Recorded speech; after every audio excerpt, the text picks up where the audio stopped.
post-concussion syndrome. I have discovered many therapies over the course of 4 years after my fall. I'm going to share with you some of the therapies that I've tried so you have an idea of what you can try next.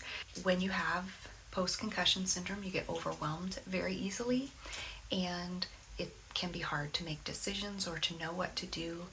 If you can find a functional neurologist in your area, they are a great resource, not only to give you exercises to help with your injury and your brain recovery.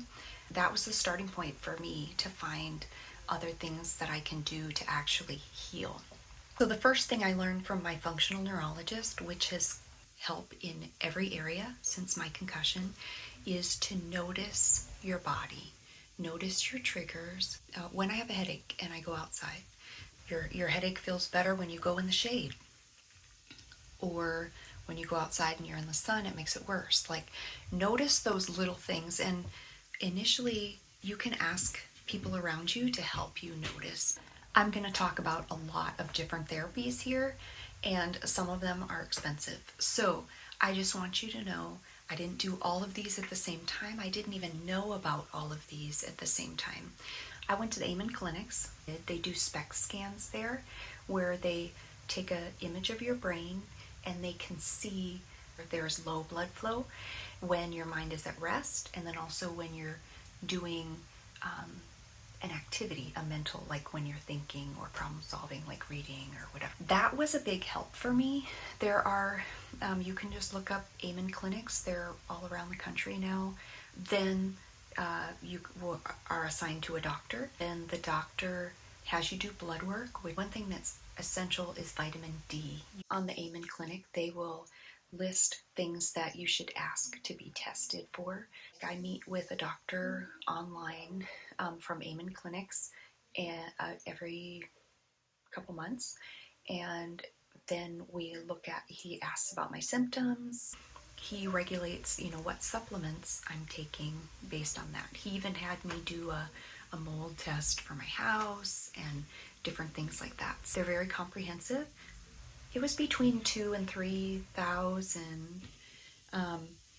and then it included not just the SPECT scans, but also your first appointments and them explaining. And that was really eye-opening to me, because he looked at my brain before he read the 20 pages of intake that I filled out, and he said, I actually thought that there was something with the back of your brain. And so I actually realized I've had more brain incidents than I realized. And he noticed, oh, you have all this dimpling on your brain. It looks like either you've had carbon monoxide poisoning or you've done hardcore drugs. And I actually had carbon monoxide poisoning. And so he could tell by looking at my brain. And so all that stuff helped inform the doctor on what supplements I might need. And he's like, oh, see this low blood flow right here? People who have low blood flow right here usually struggle with anxiety. Or I know someone else who had a test, the same test, and he said, oh, you see the right here, I see this low blood flow right here. Usually people who struggle with that have anger issues. Like, it's just fascinating how he can look at your brain and tell you what your symptoms probably are. Hyperbaric oxygen, I couldn't find my words, and so it's hard for me to talk. I couldn't really read. I couldn't even listen to audiobooks because it was just too overwhelming. Amen clinics and then other people have said that pretty much 40 hours in hyperbaric chamber is where you want to start for the baseline for recovering from any kind of brain injury. And so after 40 hours, if you're still continuing to improve, then go for 80. If you're, if it's still beneficial, then go for, 20. When you're paying $150 an hour, you need to know, how long is it going to take before you see results. And so it's different for everybody, of course, but for me, after 10 hours in there, 10 sessions, then I noticed that I was able to find words easier, and I didn't lose my words as quickly when I was tired. But you can also rent hyperbaric oxygen chambers, and you can also purchase them, which is what I ended up doing, actually. There's one right here behind me, if you want to see it. Some of these therapies take a little while, so, don't just do it once and say, oh, that didn't help. So look into, how long does it usually take? Get a ballpark of, what you can expect, so that you're not signing up for something that, oh, there's no way I can afford 40 hours of hyperbaric. Then, okay, try something else first, that's more affordable. After my accident, I was in a lot of pain, and acupuncture was a great relief for pain. And then now, as I'm past the point of actually having pain per se, my functional neurologist tells me I still need to be doing body work to help. I have really poor balance now, and it's connected to your ability to regulate just your, can't think of the word. So I still go to acupuncture on occasion to help regulate my nervous system, and then also massage. I do massage to help regulate my nervous system. I know I asked if it was covered under insurance, and they said yes, because my doctor had marked that it was medically necessary. And so that's awesome. Another thing that was really helpful for me is counseling, because when you go through the losses that come with post-concussion syndrome, I don't know about you, but for me personally, losing my job because I wasn't able to be around the noise and kids. I was a teacher for 20 years, and then I actually have lost friends and can't be around people like I used to be, and I've always loved things like going to conferences and learning and being around people, doing fun things where there's lots of noise. I can't do any of those things anymore. And I mean, even just my kids now you'll see them walking around my house with earbuds listening to their music or whatever. We used to listen to music as a family all the time. I used to always have it on in the car, and I just can't tolerate that anymore because it makes me nauseous and gives me migraines. So I'm getting better, but there's a lot of loss in that. And when people don't understand and you look normal, because of course when you're really not feeling good, you're not going out in public, or people can't see the struggle that happens inside when you can't understand or didn't. So after my accident, I can't regulate my emotions as well as I used to. So then I'm always second guessing myself, like, okay, am I just being extra sensitive, or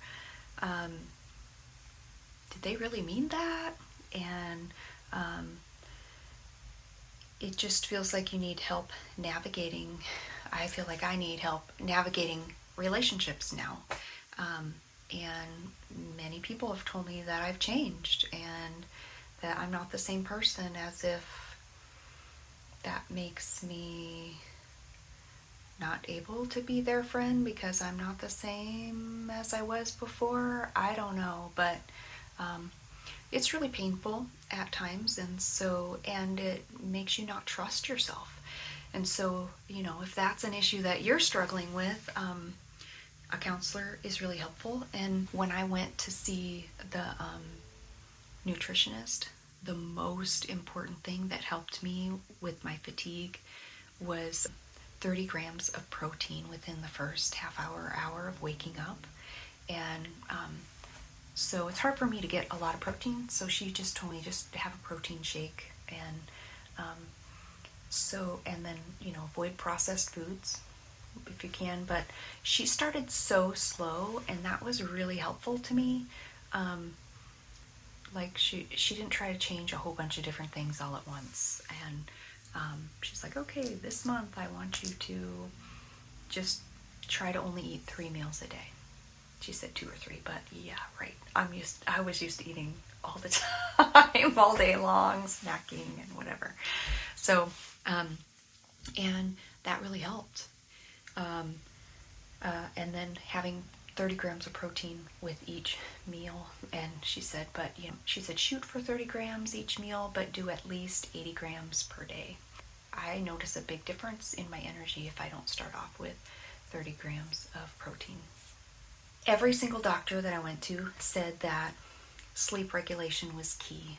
And all the systems in your body are affected by sleep. So if your brain is not able to regulate sleep, which a lot of people struggle with this, then it messes up hormones and, of course, your circadian rhythm, and all these other things. And so I was having problems with digestion, and so many problems. So the first thing you want to regulate is sleep, which is easier said than done. But this is Calm, and it has magnesium in it. And you can drink it cold, or I use it as a tea. This one's cherry, and then this other one, these are the flavors I prefer. The other one I have is raspberry and lemon, but they also have orange. And I'll just have a couple teaspoons in my tea. When you first start it, though, you should probably do just half a teaspoon because it could give you diarrhea. Of course, some people after a brain injury have problems going to the bathroom. So maybe 2 tablespoons or teaspoons might not make a difference at all, which, here's another option. So when taking a bath with Epsom salts helps detox your system, and it helps calm your body. So I use this along with my microcurrent machine, and this was the first relief that I had from anxiety, because after my fall, it was like I was having cortisol flushes nonstop. Like I was just in fight or flight, like so much anxiety, it was crazy. So all I do is I put these are the 4 ends. I just throw them in the bath water. There's all different kinds of protocols you can put on here. You can put things on here to regulate blood sugar. But there are answers out there. There's hope. Don't give up. Make small choices each day to take care of yourself and to do what you need to do for healing. And, some days you might not feel like you're making any progress, but just little habits over time. I'm 4 years out and I've come a long way, even though I still have a long way to go. But I hope this has been helpful for you, and write down below the thing that you're going to try.